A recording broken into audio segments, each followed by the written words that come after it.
Hi, I'm Janette Burke, online media personality, TV show podcast host of the 4-time award-winning Janette's TV podcast, correspondent, MC speaker, and media on-camera consultant. Back with another Janette's Take On, the segment where I take on world events, news, celebrity gossip, political issues, and other similar relevant topics. Today, I want to talk about a case that shook the U.S. nation, stirred endless debates, and still haunts people to this very day. The Casey Anthony trial. Now, if you were following the news back in 2008, you may remember this case. A 2-year-old little girl, Kaylee Anthony, went missing in Orlando, Florida. Her mother, Casey Anthony, doesn't report it for 31 days. Instead, she's out partying, getting tattoos, and living the life as if nothing happened. Her excuse? She claims a nanny named Zanny took her daughter. Except guess what? That nanny didn't exist. Police got involved. Inconsistencies piled up, and eventually Casey was charged with first-degree murder. The prosecution said she suffocated Kaylee with chloroform and duct tape, then dumped her body in a wooded area. The defense? Well, they spun a very different story, claiming Kaylee drowned in the family's pool and Casey's father, George Anthony, a former police officer, covered it up. But let's break this down for a second. First, the timeline is full of red flags. Why didn't Casey report Kaylee missing? If your child disappeared even for 5 minutes, wouldn't you be frantic? She wasn't.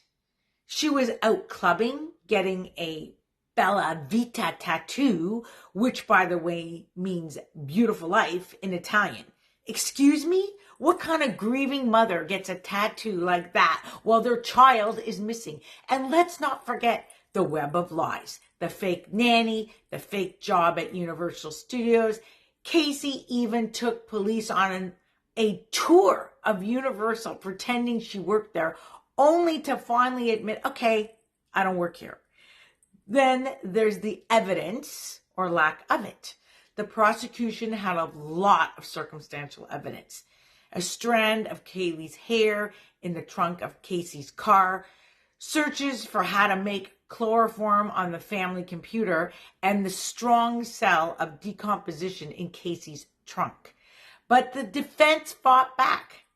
They said the search history was a mistake. They challenged the forensic. And in the end, it just wasn't enough to convince the jury beyond a reasonable doubt. So the verdict? Not guilty of murder. And let me tell you, America lost it. People were furious. How did a mother who lied at every turn, who seemed completely detached from her daughter's disappearance, just walk free? Now, fast forward over a decade later, barely recognizable, Casey Anthony has resurfaced. This time, she's promoting a new TikTok account, an online newsletter she says will help serve as a legal advocate for her dead daughter, women, and those in the LGBTQ plus community. And there's also a new version of events. In 2022, in a documentary, she accused her father, George Anthony, of abusing her for years and claims he staged Kaylee's drowning to make it look like an accident. And here's where I have a big problem. If this were true, why didn't she say it in court? Why did she let her own defense attorney claim it was an accidental drowning instead of pointing the finger to her father from the very beginning? And more importantly, if she was so afraid of George, why did she continue living in the home, her family home, long after Kaylee's disappearance? Legal commentator who widely covered Anthony's case on her show, Nancy Grace, has openly criticized Anthony, calling her new role irritating and questioning her credibility.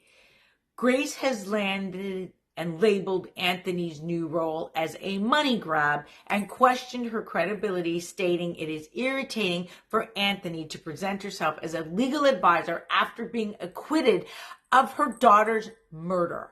Grace's comments reflect broader public outrage, with many people seeing Anthony's rebranding as an exemplary exploitation of her past tragedy for personal gain.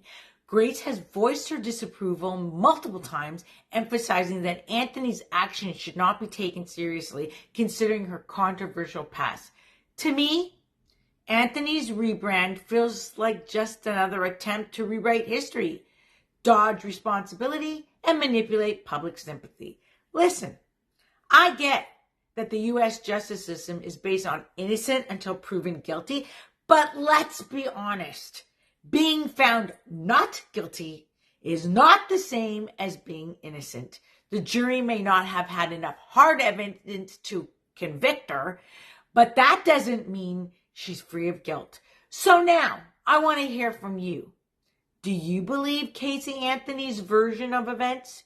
Do you think she got away with murder? Or do you think the justice system worked the way it was supposed to? Drop me a comment below and let's talk about it.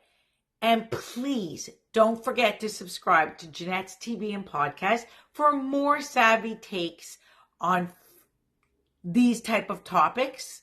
You could find the list. It's featured on our YouTube channel. It's a separate playlist, Janette's Take On. You get pop culture, luxury, lifestyle, and more. The link is below. Until next time, and my take on the Snow White disaster, stay savvy. Bye for now.